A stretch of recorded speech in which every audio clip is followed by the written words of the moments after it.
Jam, episode 232.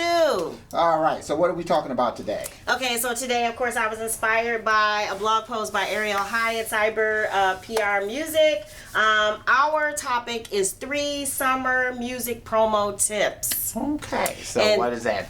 Okay, let's go. Yeah, okay, so these are intended to water the people who have already bought into you. So people who have expressed interest in, either liked your post, shared your post. Who are already a part of your fan base. They've already bought something. Right, they're already, so, and she makes the point, similar to what we always say when we're dealing with our cable company, that it's actually easier to keep people satisfied who've already expressed an interest. Yeah, water the people who are already with you. Water the people who are already in your garden. Yes. Not necessarily those who you're trying to get into your garden. Right, there's so many people who are trying to hit, high numbers and do all that you miss the opportunity that you have to make the people feel special and deepen that connection with those people. Yeah, that's true. I think sometimes we lose sight of that. I think sometimes you can get so bought up into the numbers. And actually, as a DIY rock star, that's the thing that's supposed to give you that little, because you're that mom and pop store, right? You know, that can take that little extra care with customers that, the bigger corporations can't do. Yeah. And so to the extent that you get too caught up in the numbers, I think you actually start competing against the majors in a way that you can't compete. That's their arena. That's what they do. What you do is that you can slowly cultivate an audience. You can actually give people the kind of attention that majors will never be able to do. Right. Yeah. So that's why this appealed to me. So her post has 10, but these were the top 3 that resonated that I think are, she makes a good point. Followers aren't things you collect and store away and never tend to again. So that was kind of her hook, and that's kind of what brought me into that whole topic. Okay, so the first thing that she says, and we try to stick to this, it's hard sometimes, but get serious about your newsletter. And she makes quite a few points, but at least sending out something once a month to your people that, cultivate an email list. And if you don't have an email list, start there. Right. That if you do live shows, make sure you have like a clipboard at the merch table to start collecting, addresses of people who want. Again, they've already expressed an interest in, they're at your show, they are at your merch table, they might have even bought something. So they want to hear from you. So make sure that you're communicating with them, letting them know that you appreciate that they have supported you in the past. So that's true. Yeah, you gotta make that extra effort to do it, because if they're actually spent their money on you like that, then that is someone who is a part of your fan base who really would probably appreciate getting that extra communication from you. And one of the things that she said to make it summer related is to include in your email newsletter summer graphics, maybe your backyard garden. And I know that's easy for us because we have our own little piece of the earth where we have our garden. So she was like, share summer images, you out at the beach, so things that, again, majors may not think about. The fan might want to actually see some of these interactions. Right. And they get to see it because they've already chosen to connect with you. So I really appreciated that tip, and that's one that resonated and makes me always stay diligent. I like to do newsletters, so it's fun, even if, sometimes just making the time to get it all together. But once I sit down and do it, I love it. Yeah, that's good. Yeah. That's good. All right, so the second summer tip for music promotion is ask for interaction. And this is something that we try to do at the end of everything, is a call to action, asking people who already are engaging with you to maybe share with people that they think might resonate with your music. What are your favorite summer songs? What are, what type of things do you like to do during the summer? Those types of things sometimes actually just taking the focus off of you. Yeah, that's true too. And kind of saying to your fans, hey, look, let's, connect or whatever way, so tell me, what are your favorite summer songs? What things do you like to do during the summer, And especially kind of coming out of what we've been through the last 2 years, kind of what do you look forward to getting back at, reclaiming your world? What some experiences are you looking into kind of digging back into again? Because you kind of coming out of this cloistered environment we've been in, and now that you've been set free, what do you look forward to this summer? Yeah, I actually like that. One of the artist mentoring guys he's a chef as his day job, and he always talked about even just sharing what he was having for dinner.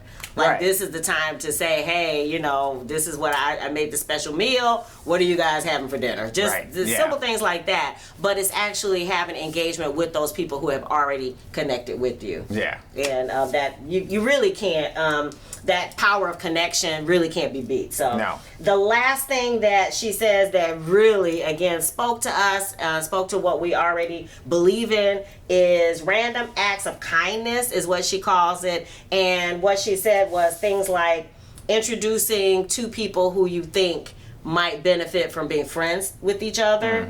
So, you know, and I know for us, we have the DIY Rockstar Facebook group. Yeah. So that people who are having a similar journey can all fellowship. Yeah. And, or then asking people, what can I do to help?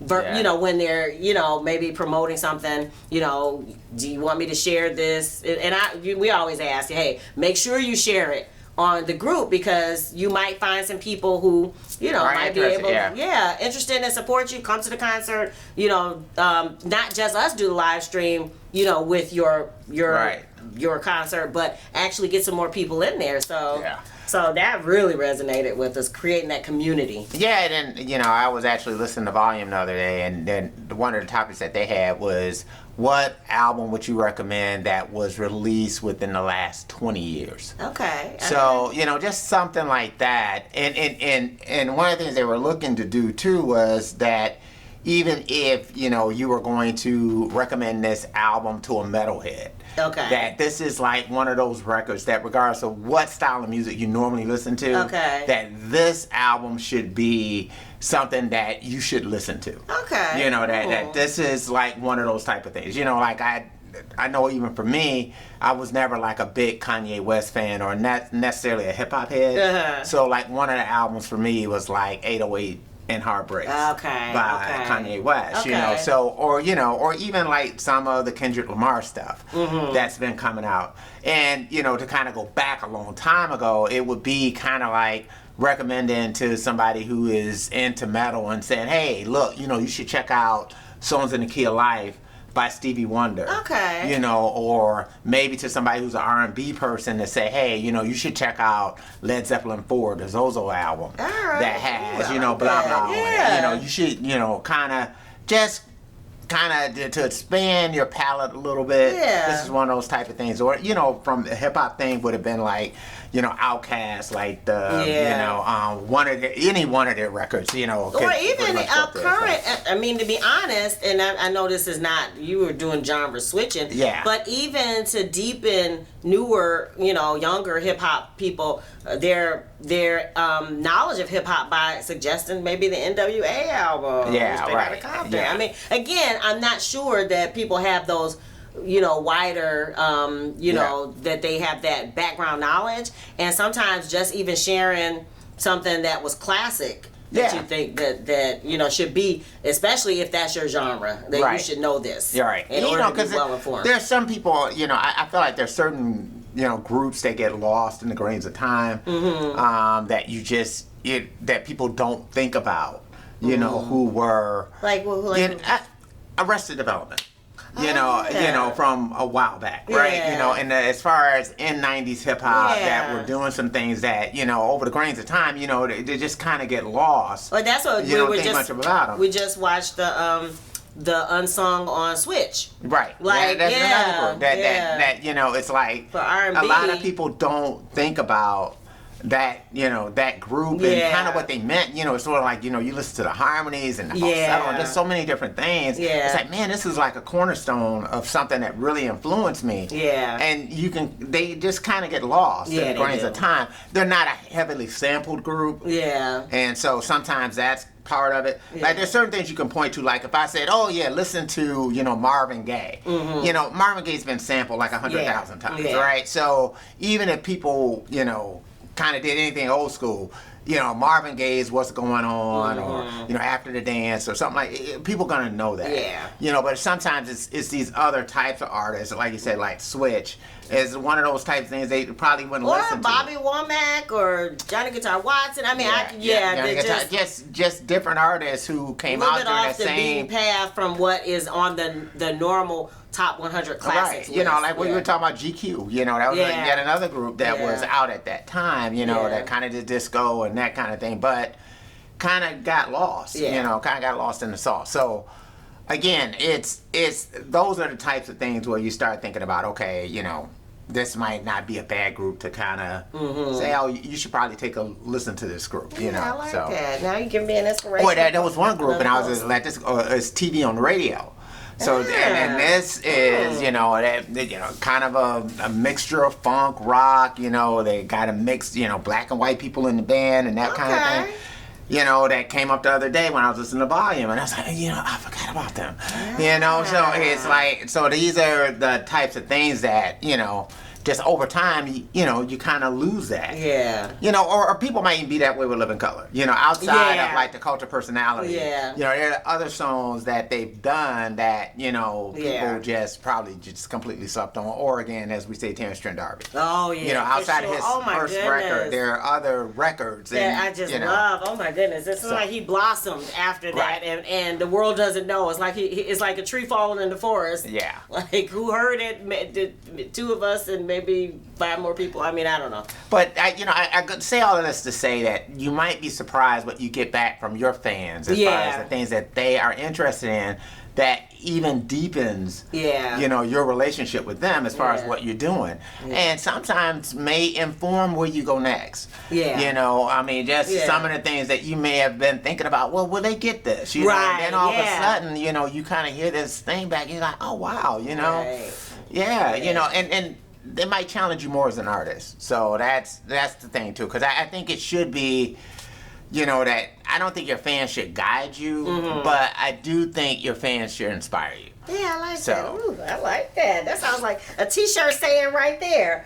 All right, but that ain't all. If you want Ariel Hyatt's other tips, the link for her post is in the description. What about you? What tips are you as DIY Rockstar are you planning to do for the summer? I know people have things like summer releases. Some people are having maybe summer concerts on the beach. I mean, what are you guys, a garden party? What are you doing to deepen the relationship with the people who have already bought into you? We'd love to hear about it because we love new ideas. Put it in the comments below. And what else? And of course, Sugar Fit. So you can stream this everywhere. You can get it from Bandcamp, you can get it from CD Baby, and again, to stream it everywhere. And then also we have what? Ringtones. So if you want that very special, funky ringtone, very special, funky ringtone, make sure you click the links below to purchase your very own Sugar Fit ringtone. All right, if you dig the vibe and you want to be a part of the tribe, be sure to subscribe. We're wishing you love, peace, and chicken grease. Yay.